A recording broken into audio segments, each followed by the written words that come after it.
So,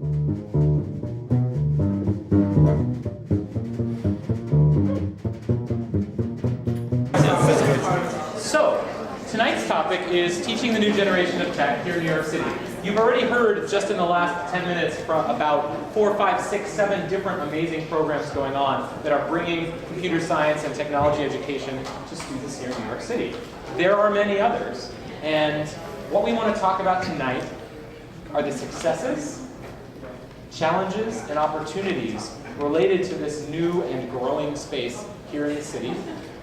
And I'm going to give you a few sort of lenses to frame that conversation, and then we're going to talk a little bit amongst this esteemed panel, and then we're going to turn it over to you to lead and hold some discussion. So, with all of this change, there's been a lot of change. If you think back to computer science education, I don't know, around when I was born, in the mid-'80s, it was one thing.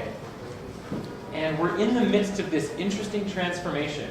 Suddenly people are curious about computer science again. They're really interested in it, but they're looking at it with a different lens. And one of the ways in which things are a little different now is there's a great emphasis, thanks especially to someone who's sitting on our panel, there's a great emphasis on the idea of broadening participation, opening up access to computer science to people who before didn't have that opportunity or weren't engaged. So that's one of the lenses. How is computer science itself changing to adapt to these new perceptions? And the other thing I wanted to think about is we want to leave this tonight with some actual concrete ideas. CSNYC is a foundation. It's a bunch of people whose job is to work on these problems. So we want to come away with your ideas and things that we can actually do and try and change here in New York City as we embark on these new adventures. So those are the two guiding thoughts that I want you to think about. This idea of how is computer science itself changing as perceptions are changing, and how are we broadening participation through that? Those are your two general lenses. And we're going to break out into 3 groups, and we're going to have our panel sort of introduce each of those 3 groups before we go into discussions. So for the first category is very much that idea of broadening participation, opening up access, and growing to scale. And we have 2 amazing people who are going to guide that discussion. First one is somebody you've already met, Lyel Resner, who works here as the Director of K-12 Education. Everyone welcome Lyel. He lives here, but thanks, Lyel. I sleep under this table. Yes. And the other person is a very special guest who's in from, actually I don't know where you're based at. In from DC, up from DC. This is Jan Cuny. Jan runs essentially computer science education at the National Science Foundation. She's responsible for grants of about $25 million a year to support programs that are bringing computer science to K-12. If you've heard of Exploring Computer Science, who's heard of Exploring Computer Science? Who's heard of Computer Science Principles? Okay, so about the same people. These are amazing new curricula that are coming out or have already come out that are being implemented incredibly widely across the country and are largely the result of work Jan has been doing. So we're really thrilled to have Jan with us. And so I want to let Lyel and Jan frame this first area of discussion around access and scale. Do you want this? Maybe from back here, sure. Yeah. Thanks. Hi, everyone. So I'd like to start maybe by posing a question. So of the educators or who here works in what could be considered to be, say, an underserved community? Wow, that's awesome. How many of you know of maybe a community-based organization in your neighborhood that offers some sort of after-school or summer programming? And how many of those organizations, how many of them, say, do you know, offer, say, a basketball or a sports camp or after-school program? Only that. Only that. That's the most important thing, isn't it? So I think in framing this conversation, one of we was talking about with my colleagues earlier, and I feel like thinking about how to make the default having CS camps be as ubiquitous as, say, sports camps in accessible, known places in particular communities of need is an interesting frame. So when we think about access, I mean, broadly, we want to think about the question, how do we reach the most number of students from the most diverse range of backgrounds? And within that question, there are some constraints some clear kind of first order constraints. The first, of course, is access to teachers, which everyone in the space struggles with. There's a dearth of technologists in the first place in the industry. It's hard enough to bring industry specialists into a classroom, particularly a public school classroom. There's access to technology. There's geography. There's access to even, say, the difference in access to depth of resources, even when resources are available, say, in school versus after school versus maybe one-off workshops or seminars or volunteers who come in and speak. Thinking about that, again, that essential question, maybe those two essential questions of one, how can you make it as ubiquitous as something like basketball camp? Two, more broadly, how can you reach the most number of students from the most diverse range of backgrounds, underserved and say privileged alike? And then subsequent to that, thinking for the underserved folks in particular, before access, you need awareness. And so how do you go into communities and communicate the growing importance or opportunity that exists in this space? How do you communicate it to folks who frequently will self-select themselves out of participating in specific fields? These are some of the questions, hopefully, that our group will be able to focus on and parse and break open a little bit. Okay, so I don't, is this on? Yeah. Okay, sorry.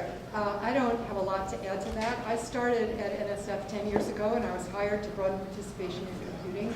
NSF defines the underrepresented groups in computing as women, African Americans, Hispanic, Native Americans, and Indigenous people, and persons with disabilities.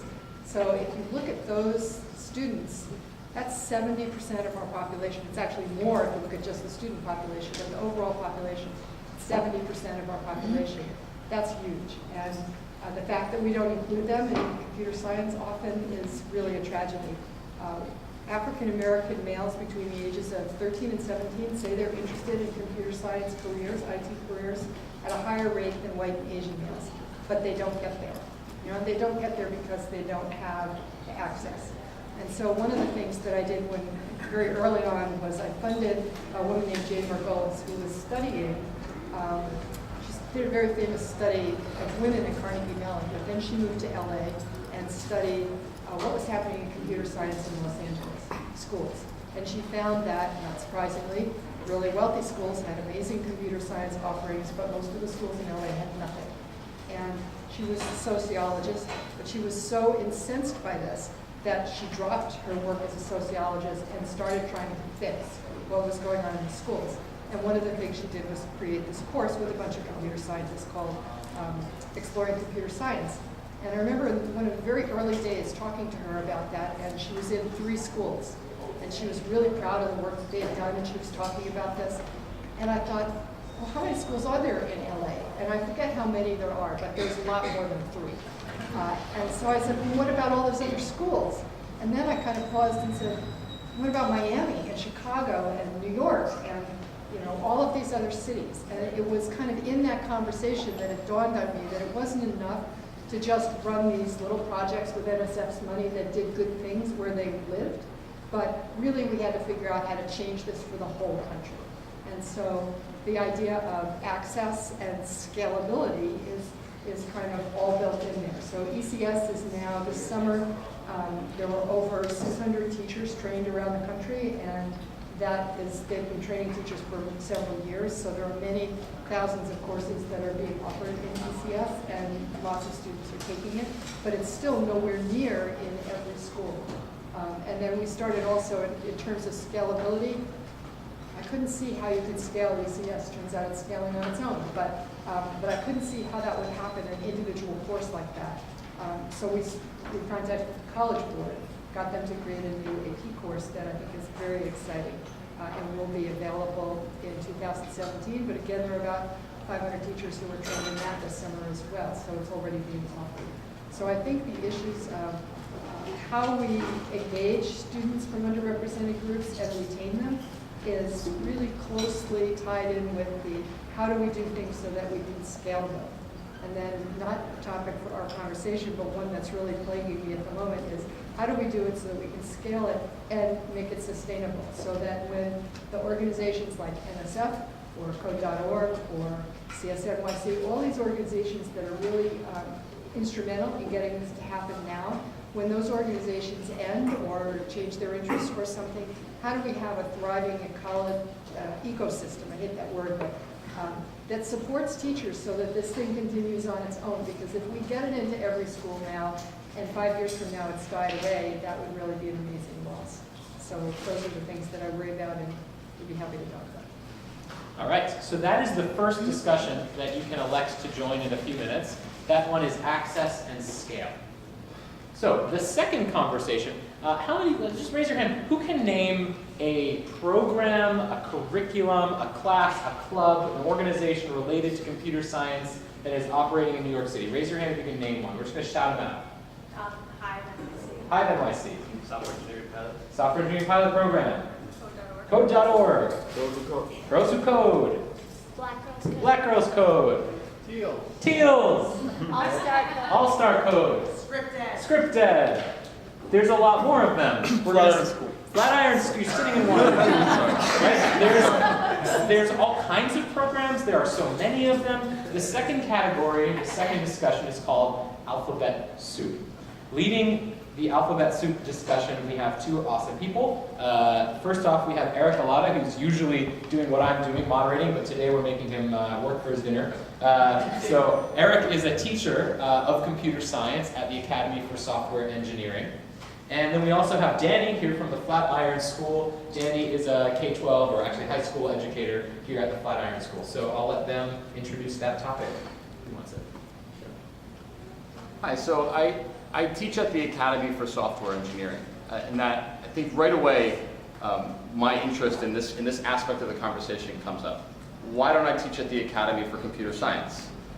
What are we trying to bring into that that's different than computer science? And at the Academy for Software Engineering, we are a career and technical education high school.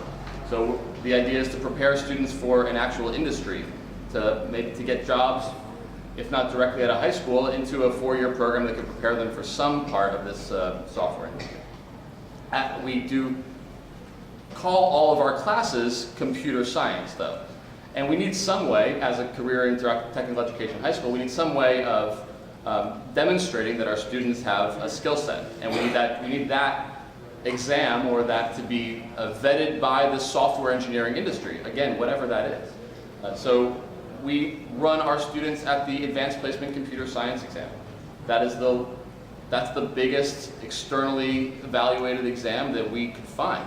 All the other ones just weren't really very good, or they were much too difficult, or much too nuanced or tedious. At the same time, we have these amazing programs that are doing web development. We have people working with Scratch and with younger students that are getting them to just make something, just be excited about the creation that they've done. We try to do something similar where students are doing project-based curriculum, but they have to articulate what they know. We need them to have a conceptual underpinning where they can say this is a Boolean expression, right? They can say what that means. Well, I'm really curious about what the challenges might be around calling all of this, calling all of this technology without having a public understanding of the different nuances and the different goals. I think that we don't all have exactly the same goal. Getting students into a career is not the same goal as just getting students excited so that they can start finding excitement in everything else that they're doing in school, which tends to not be that exciting. So that's where I'm hoping that we can go, is to tease apart all of these different pieces, find out what the overlap is. Like, I'm really interested in finding skills overlap in all of the different programs. And I find that most of those skills are soft skills. It's not exactly a Boolean expression, but it's, can you work together? Can you iterate on a problem? And getting those to the surface. But then also talking about, is it important to have external measurements? Is there a way to say if we're being successful as a group? Because if I think we've seen in other pockets of this, if it's teaching students how to make PowerPoints, That's the rallying cry where we say, no, we're not that. We're not teaching students just how to use Microsoft Excel or PowerPoint. But maybe other people don't know that that's different than what we're talking about. That computation is not just using software. It's different. Getting a computer to follow instructions is not the same as just using software. So that's where I'm hoping that we can go. Great, I think that pretty much covers it. One other area kind of related to this that really interests me as well is, you've got all these buzzwords. You've got web development and coding and programming and computer science and software engineering. And so on the one hand, kind of for the general public, like how do you differentiate it to the layperson? And how do you get educators who don't know about computer science to really kind of understand those nuances, those basic nuances. Then on the other side is kind of the talent pipeline. How do educators who are interested in this choose one of these topics and go into, say, makerspace or a web development or computer science? So I think they're really interesting questions that we can kind of dive deeper into during our discussions. Let's do that. All right, so that was the second topic that you can choose to discuss tonight. Alphabet soup, coding, programming, computer science, software engineering, making. What are all these things? How do they interact? Remember, the first one was access and scale. The second was alphabet soup. And if you're looking at these little whiteboards around the room, they actually also have the titles on them, so you don't have to forget. The third and final breakout room you can elect to join tonight, we're calling Better Together or Divide and Conquer. And we have two wonderful people leading that discussion as well. First up is Moria, who is the Executive Director of Script Ed. I'll let her tell you a little bit about that if she wants to tonight. And then we also have Vic from the Flatiron School, another high school instructor here at Flatiron, who wants this first. Hi everyone, it's really great to see you. I'm very excited that you're all here because I'm really excited to talk about this. So Script Ed is a nonprofit that similar to Teal to recruit volunteers from the tech industry to go into schools, high schools around New York City. Low-income high schools, we say, or underserved high schools, where with schools that only serve 75% or more student population qualifies for free or reduced price lunch. We teach them the fundamentals of web development, and then over the summer we place the students into paid internships at technology companies around the city. So our topic tonight is going to be a little bit about partnerships. There are a lot of organizations in the city that are trying to increase access to computer science, software engineering, whatever you want to call it. We want to increase access to this type of education. And we are posing the question, is it better for us to work together? Is it better for a student, for example, to be in the software engineering pilot, then go to a TEALS class, maybe participate in a Script Ed after school program, go to the Flatiron School over the summer? Or are we better off as a community to divide and conquer? Should we be not necessarily be giving kids this roadmap of opportunities, but trying to get as many students as we possibly can, and how can we then work together to make sure we are hitting as many communities as we possibly can? And I will let Vic continue this. Yeah, I think Maureen gave a really good summary, and we've had a wonderful opportunity to be able to partner with Script Ed ourselves, and be able to kind of provide this kind of chain of pathways of students that had some introduction from Script Ed and then came to us, and also came to us and then to Script Ed. And I think it's an interesting conversation that pitches greatly to the kind of overall thought process of this conversation tonight, but is this concept of breadth versus depth. And are we looking to provide really, really deep experiences for a smaller amount of students, or are we looking to reach as many as possible? And in looking to reach as many as possible, how can we leverage all of these wonderful organizations across the city and really kind of efforts with curriculum or sharing teachers or partnering on a citywide events for high school students, and kind of what ways can we leverage our own strengths? Does anyone on the panel want to comment on any of the themes under discussion? Anything you wanted to say about a different topic?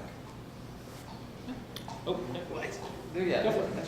So I'm not sure where this fits in, but I know that, Nathaniel, you had wanted to talk about how we're changing computer science pedagogy. Like the pedagogy of 1985 or whatever is not the same. We're not asking students to build 4-function calculators anymore. That's not a good problem. And we just need to find the curriculum to support this broadening access. Personally, I just find myself looking everywhere for curriculum and finding that it's either it's not rigorous enough. It's too focused on letting students explore when I have learning goals and I have to get them to an externally graded exam, or it's just not engaging and it doesn't respect where they're coming from. There's a particular curriculum I love, and there's this textbook called Realm of Racket. I'm not sure if everybody knows it. It's like a great book. It's a great book if you're a boy. And it's a terrible book for everyone else. And I just wish it was written in a completely different voice, and it would be this wonderful book. And I just want that curriculum to exist. And I think that another repository is all of the things that we need to find to make that happen. So I'm going to suggest that well, I think there's room to discuss curriculum actually probably in all 3 of those conversations. In fact, I think it'll probably come up in all 3 of them. So I think, thank you, Eric, for putting that back on our mind, and people will do that as they want. So, all right, now we've come to the hardest part of the evening, because each of you has to look within yourself and make a choice.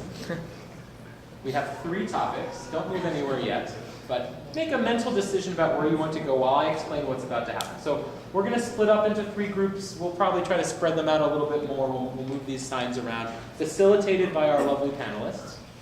In each group, we will also ask for someone's to volunteer to be presenters, who will come up at the end of the session and share what your discussion was about with the rest of us. We will also ask for someone in the group to self-select as a secretary or recorder, so that we have a record of it and the presenters have something to go off of. And we'll ask that the facilitators be a little strict about keeping time and also making sure that everyone in the group who wants to participate has the opportunity to do so. So we'll ask each of you to also keep in mind as we're talking, there's about 40 people here. We'll split into groups so you can each be able to have that conversation, but try not to monopolize the floor too much. So we're going to split into these groups. Again, the goal here is to come out of your 45 minutes of discussion with a presentation of no more than 5 minutes. I will cut you off after 5 minutes. And just share with the rest of us where you landed. And again, the key thing we're thinking about is, where have we seen success already in this arena?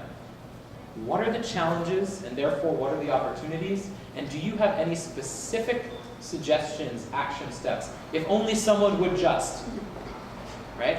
Those are the areas we're learning about. The facilitators have that written down on their pieces of paper so they can help with that. So with that, at this moment in time, we're going to ask you to rise up from your orange springy things and select a general corner of the room to migrate towards. I'm going to move this guy up towards me. This is better together over here. And find your group.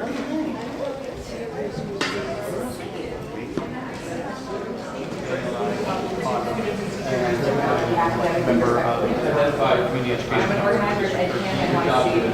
I was volunteer for November 27th at school.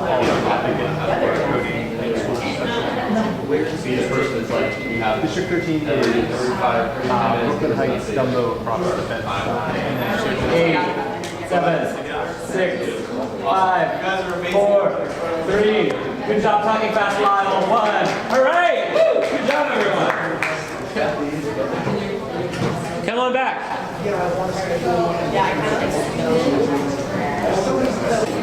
All right. We're going to start off with team access. So in Team Access, we talked about a ton of stuff, and I hope that I'm able to go through it all. But in the beginning, we opened up and we talked about all the success that sports has had getting women involved. Because if you think about it, 20 years ago, that was the topic, how to get girls involved in sports, and now women are in sports, and we're so happy with them. And now we're thinking, how do we get some kids in our programs, in our computer science programs? So we were thinking about trying to think of ways to follow the path of sports, but at the same time, to keep it separate, computer science, because some of the reason that a lot of our students like computer science is because it's exactly opposite of sports. So we wanted to make sure we did that. And we talked about offering a lot of different resources to students of all backgrounds, students with special needs, different cultural backgrounds, and data that was recently collected from a group of kids that are going through a program in high school through computer science. We found that students, male and female, students of different backgrounds, all wanted to keep up with computer science. They all wanted to become, go to major in computer science, but they didn't want to be a computer scientist. So it's really important for us to offer students many different ways that they can use their computer science background and let them know that you don't just have to have the title of computer scientist. There's so many different things that rely on computer science. Okay. So I think that is a category more of having students aware of computer science, and how are we going to share that awareness to students and get them excited about it, relate to our students. Then we go to our teachers. A lot of teachers in our group from various schools and backgrounds. So really having, how are teachers going to find out about computer science, especially at public schools that don't have the resources, their administration doesn't know really any of these computer science software. So we basically need teacher leaders, which I know that we had in our group. We need administration to be aware of this. And some excellent points that we were talking about is really focusing on teachers that are getting trained. So teacher ed preparation programs, introducing those skills before they come into the classroom. And then also, how can we support teachers that are already in the classroom, whether if there's a technology coordinator or tech specialist in schools. But we have to support both the teachers coming into schools and those that are already there. Yeah, just sharing the excitement and the great work that this technology brings. And we'll leave this with a quote. Somebody in our group said that we are here to teach our students to be creators of technology, not consumers of it. Thank you. High bar. Thank you, Team Access. I think we've got an extra minute and a half. So is there anyone who is not on Team Access who wants to ask a question of Team Access? Any questions, or is that very, very sufficient? All right, great job. Second team up is going to be Alphabet Soup, who are our presenters. Maureen. All right, come on up. So we discussed three big themes: challenges,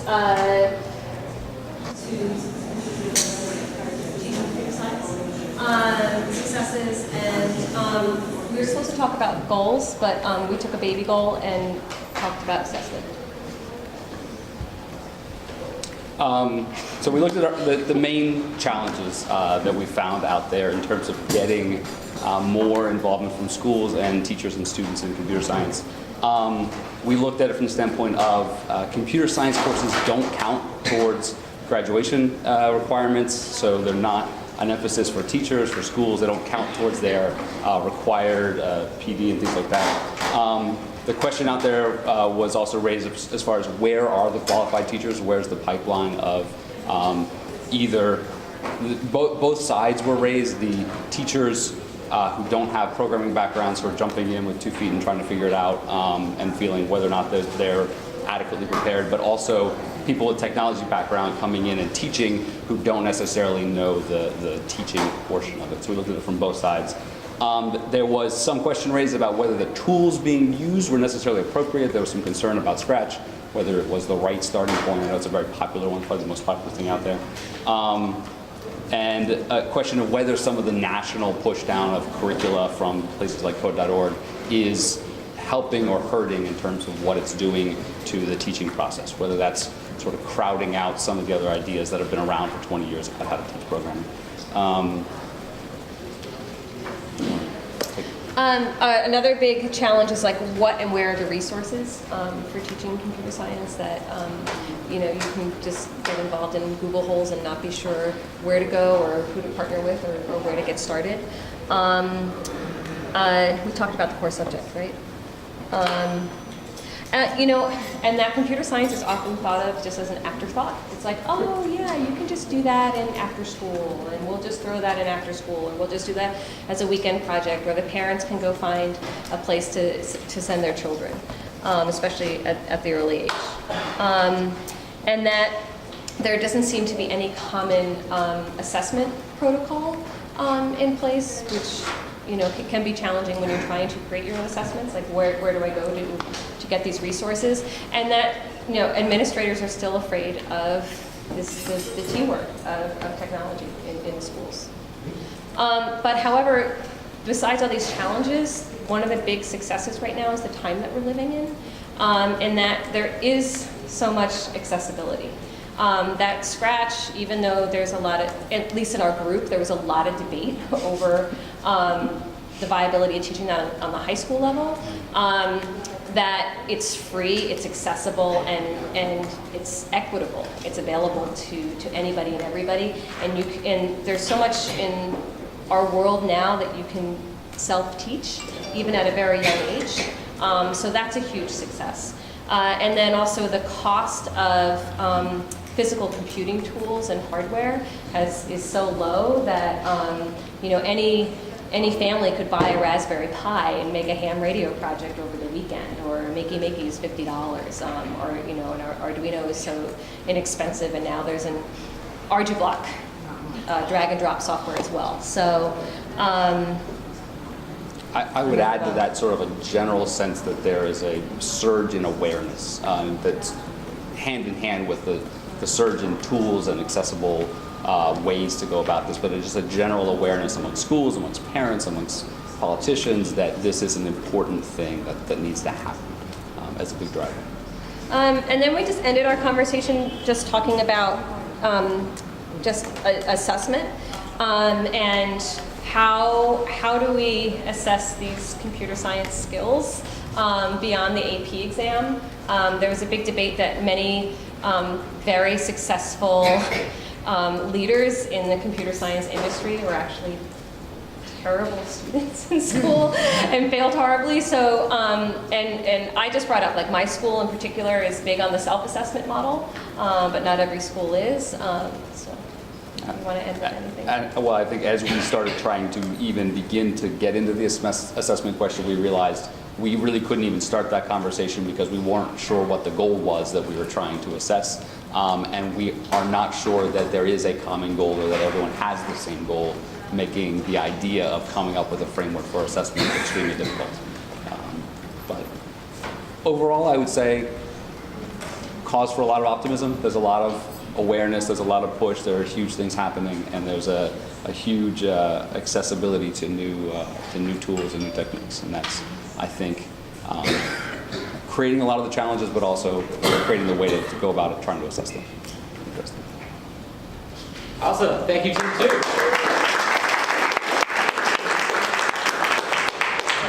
Two very thoughtful conversations. Finally, we have the Better Together and or Divide and Conquer, or maybe that wasn't the right title after all.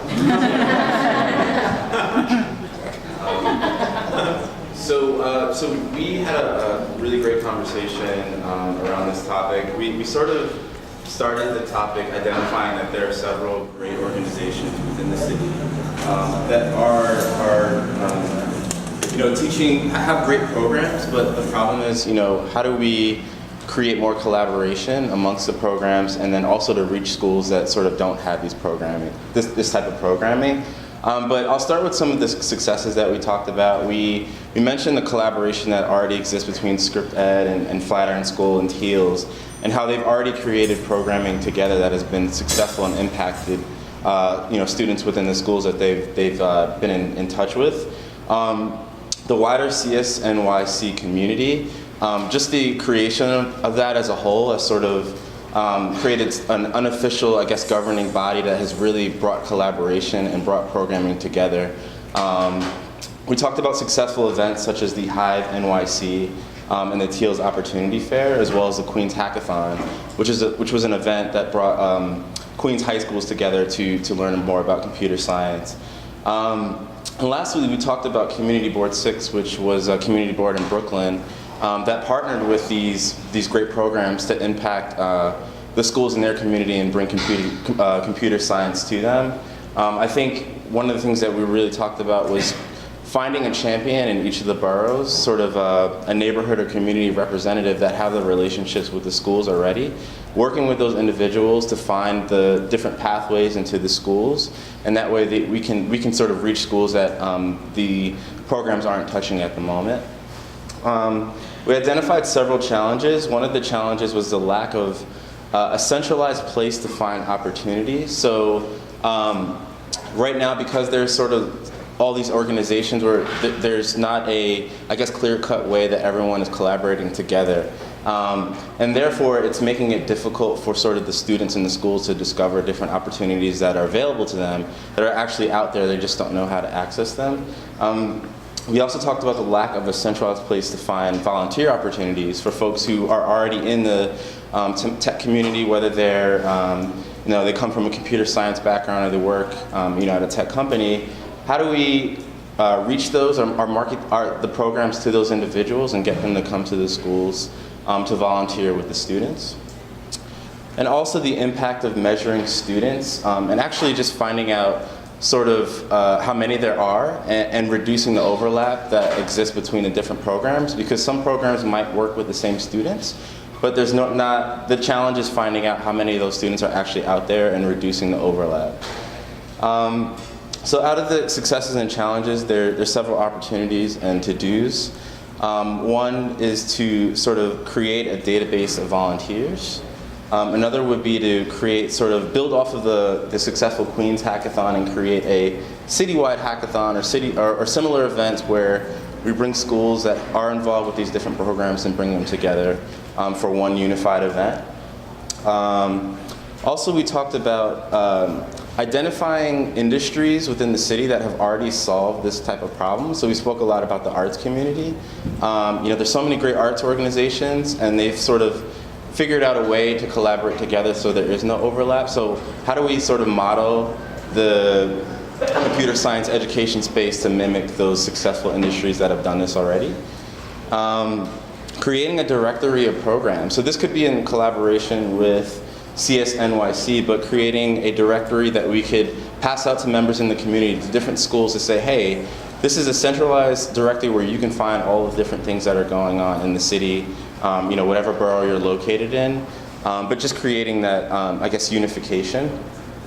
And also, we talked about delegating tasks to CSNYC, and basically, I know that kind of sounds bad, it's not necessarily giving work away per se, but it's really about finding the capacity constraints that exist within the existing programs and sort of finding where there is capacity to create a wider community to teach computer science in schools. So that was us. Thank you. All right.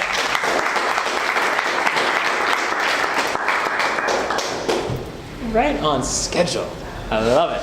And I think we accomplished something in terms of having these great conversations. These are obviously a starting point. The good news is there is an organization whose job it is to think about some of these things, and then all of these other organizations that are part of that community. So we've actually captured all of those presentations in written form as well as in video and audio form, and hopefully we'll take some of those ideas and do something exciting with them. Of course, we need to thank once more our generous hosts here at the Flatiron School.